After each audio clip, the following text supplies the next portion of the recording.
O primogênito de Colossenses 1:15, prova que Jesus é Yud-Re-Vav-Re. Não. A palavra primogênito ocorre dezenas de vezes na Bíblia, e o significado dela é sempre o mesmo: o primeiro do grupo. Exemplo: o primogênito do faraó significa o primeiro filho da família do faraó. Ou seja, o filho mais velho do faraó.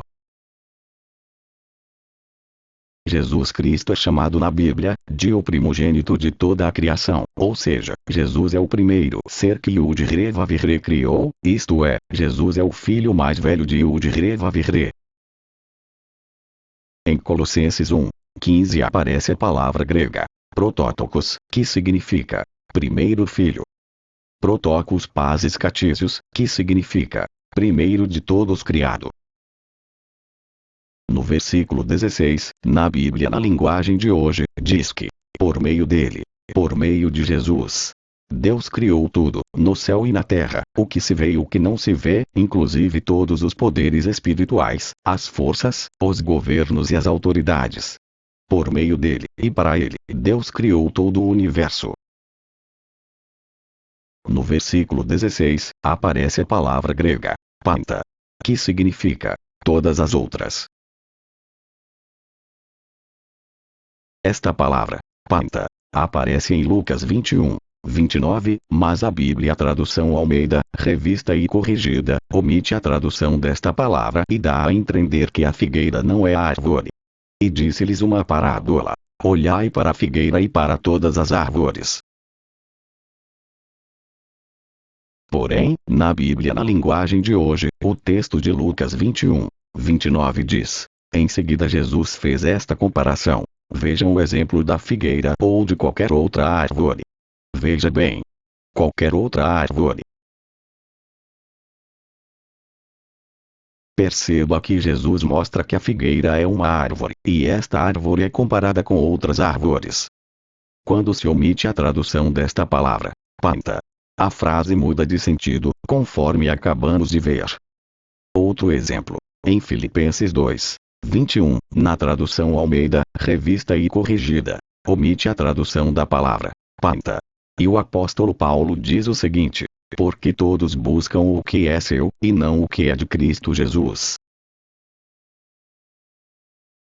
Ou seja, dá a entender que Paulo disse que todos os cristãos eram egoístas, só buscavam o que é seu, e não o que é de Cristo Jesus.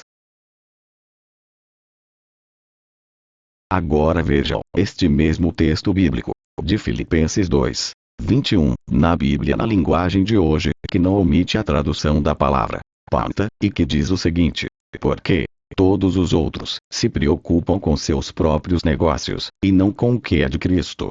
Veja bem, todos os outros. Ou seja, dá a entender que havia cristãos que não eram egoístas e que se preocupavam com os interesses de Cristo. Perceberam? Então, a tradução correta de Colossenses 1:15 e 16 é que Jesus foi o primeiro ser criado diretamente pelo Deus Yud-Re-Vav-Re, conforme confirma João 1:18, onde aparece a frase em grego, Theos monogenes, que significa único Deus gerado, veja João 1:18. Nos melhores manuscritos do Novo Testamento, pois muitas Bíblias atuais ainda traduzem João 1:18 falsamente, por Wilton monogenes, único filho gerado, porque não aceitam evidência de que Jesus foi um Deus criado. Sim, João 1:18 diz nos melhores manuscritos que Jesus é Deus gerado. Chupa esta manga.